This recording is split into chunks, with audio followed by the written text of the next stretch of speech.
So I remember back in February of 2026, so February of this year, for my short form content agency, I think it was 1 or 2 clients, I think max 3. I was only making £80 a month. Most of the content I was doing was free work. And I remember there being days where I'd go to the gym and just feel like this sense of guilt building up, this frustration if I could be doing more, which probably was true at the time. I remember specifically there being workouts where, you know, when you're doing an exercise or you're doing a movement, but then your mind naturally veers off and you're thinking about something else. I had a lot of that.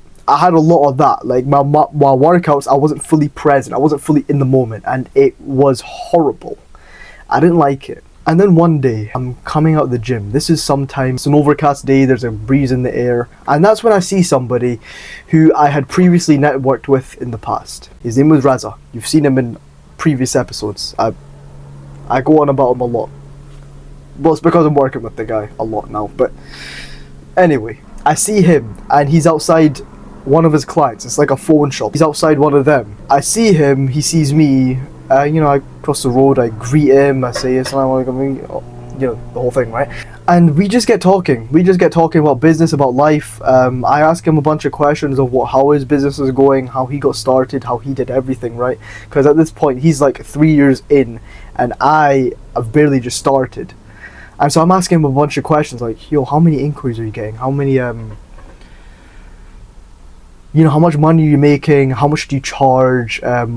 I'm just asking him like all the specific points of his business, of this content agency that he's doing, that I just don't know about.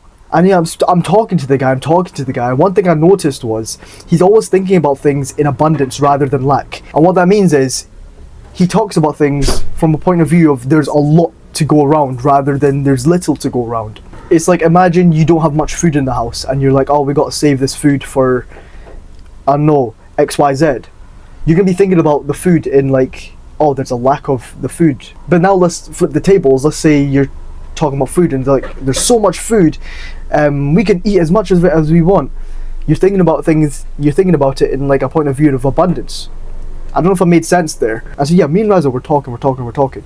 And at one point I'm just like, yo Raza, how many inquiries do you actually get per week? Probably around 25 to 30. I could be jamming on the numbers there, but I know it's something crazy. Bear in mind, when I heard that, I was just like, wait, what? But I've seen your content. It's not like it grabs crazy views. And he was like, no, but that's the amount of inquiries I get, man. Hearing that from him, it was just like, there's a lot more to go around than I previously thought. And maybe it's just a thing of he's been in the game longer. Because now that it's been a few months since February, my business has picked up a little bit. I've gotten more clients, I've got a bit more money coming in, and I guess it just got me thinking about, to get the best things in life, and I'm not saying this to sound all motivational, guru, wish-washy, and all that stuff, but like, to get the best things in life, you just have to be patient for some things, right? There is no shortcut to the place you want to get to. There's only just the amount of time, and whether you're willing to endure that time to get there, if that makes sense. And just not quit. And now that I'm working a lot more closely with Raza, someone who's a lot more ahead in the content game, it's got me thinking about what it actually takes to get to the next level. And the amount of work that's required, the kind of mindset that's required, everything. And so yeah, this episode is a bit more of a rambly episode. So if you've been watching until the end, take this away from the video. The best things you want often come with patience. I had to learn that the very, very hard way. I'm telling you that now. Actually, you're probably going to have to learn it the hard way as well, honestly speaking. It's just one of them lessons. But anyway, bye-bye.